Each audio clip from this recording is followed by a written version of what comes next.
नमो नमः स्टूडेंट्स। संस्कृत विषय की कक्षा 7 में आप सभी का स्वागत है।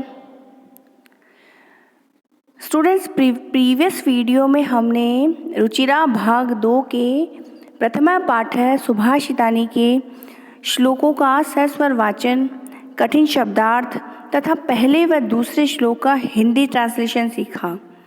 आज हम श्लोक नंबर 3 से कंटिन्यू करेंगे। बच्चों, श्लोक नंबर 3 है, दाने तपसि शौर्ये च विज्ञाने विनयेन विस्मयो न हि कर्तव्यो बहुरत्ना वसुंधरा।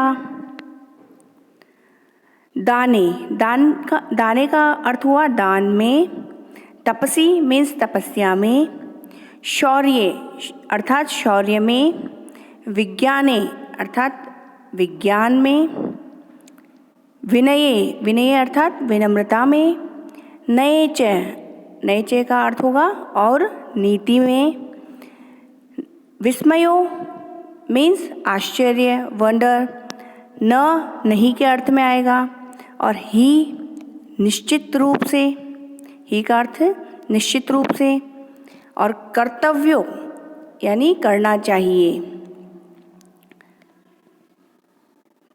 बहुरत्ना अनेक रत्नों वाली, और वसुंधरा का मीन्स पृथ्वी।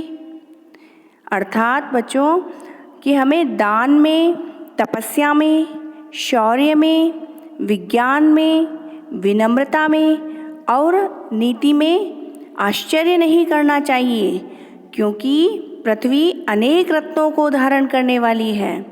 अर्थात हमारी पृथ्वी पर अनेक अद्भुत वस्तुएं हैं, अतः दान, तप आदि कुछ ही वस्तुओं पर हमें आश्चर्य करना उचित नहीं है। नेक्स्ट, चतुर्थ श्लोक नंबर 4, सद्भिरेव सहासीत सद्भिः कुर्वीत संगतिम सद्भिर्विवादं मैत्रीं च न सद्भिः किंचिदाचरेत्। सद्भिरेव बच्चों, सद्भिरेव ये शब्द दो शब्दों का मेल है। सद्भिः धन एव, अर्थात सद्भि का मीन्स होता है सज्जन और एव यानी ही, तो हमें सज्जनों के साथ ही सहासीत, सहासीत शब्द बना है सह धन आसीत से। सह का अर्थ होता है साथ और आसीत का अर्थ होता है बैठना, तो हमें साथ बैठना। सद्भि का अर्थ हुआ सज्जनों के, और संगतिम कुर्वीत का अर्थ होगा संगति करनी चाहिए, अर्थात हमें सज्जनों के साथ ही बैठना चाहिए और सज्जनों की ही हमें संगति करनी चाहिए। नेक्स्ट, अगली पंक्ति है, सद्भिर्विवादम का अर्थ हुआ सज्जनों के साथ विवाद। बच्चों, ये सद्भिर्विवादम जो शब्द है ये भी दो शब्दों का मेल है, सद्भिः धन विवादम।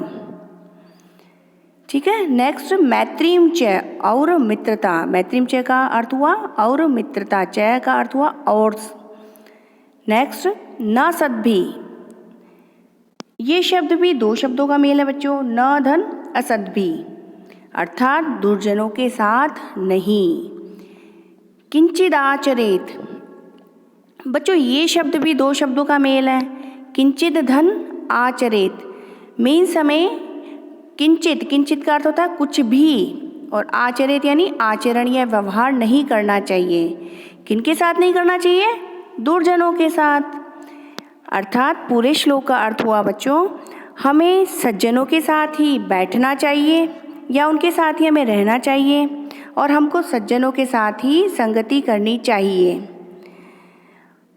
सज्जनों के साथ ही विवाद, यहाँ यह समझना चाहिए कि सज्जनों के साथ विवाद करना चाहिए, इसका ये अर्थ नहीं है।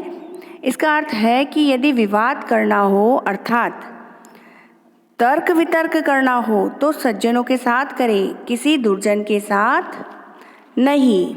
और मित्रता भी करनी हो तो सज्जनों के साथ ही करनी चाहिए, क्योंकि दुर्जनों के साथ तो हमें बिल्कुल भी व्यवहार नहीं करना चाहिए।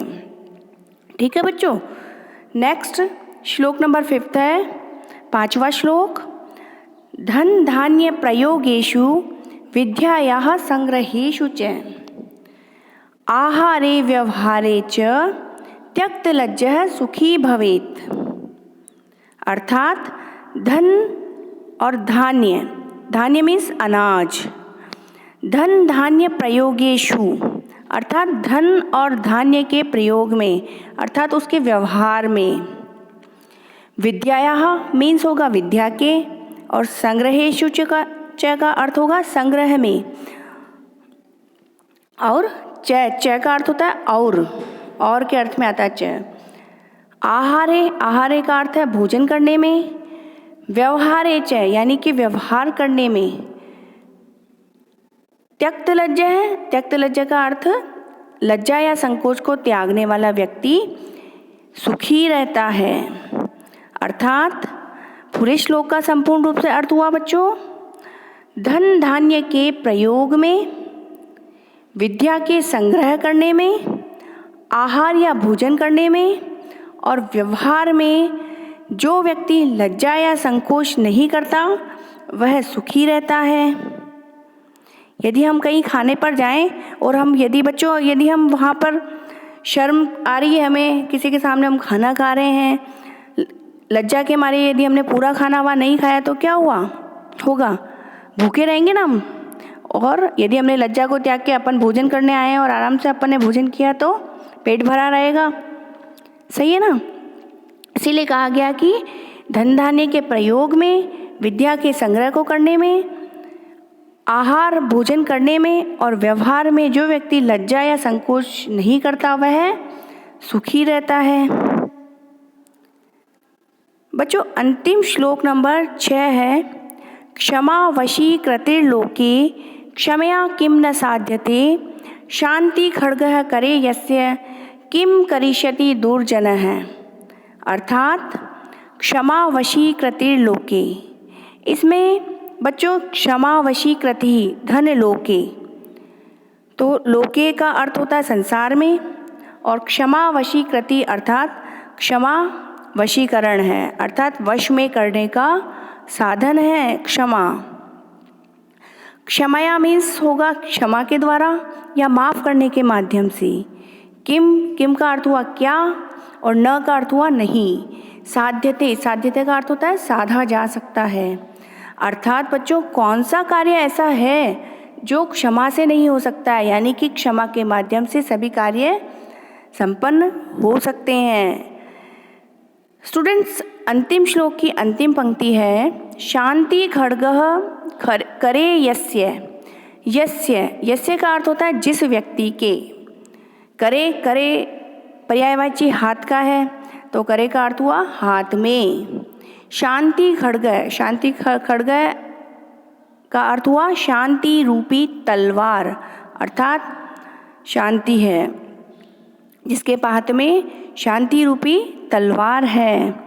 किम करिष्यति दुर्जन, अर्थात दुर्जन व्यक्ति उस व्यक्ति का क्या कर सकता है, अर्थात कुछ भी नहीं कर सकता। कहने का तात्पर्य है बच्चों कि इस संसार में क्षमा सबसे बड़ा वशीकरण है।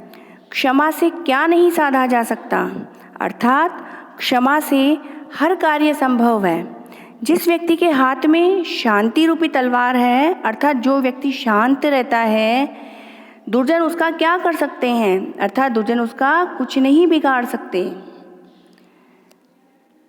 स्टूडेंट्स पाठ में दिए गए सभी श्लोक हमें नई प्रेरणा देते हैं, कुछ न कुछ सीख अवश्य देते हैं। बच्चों आप सभी इन शिक्षाओं को अपने जीवन में धारण करें। स्टूडेंट्स अगली कक्षा में हम इस अध्याय के अभ्यास प्रश्न करेंगे। तब तक के लिए शुभम मंगलम।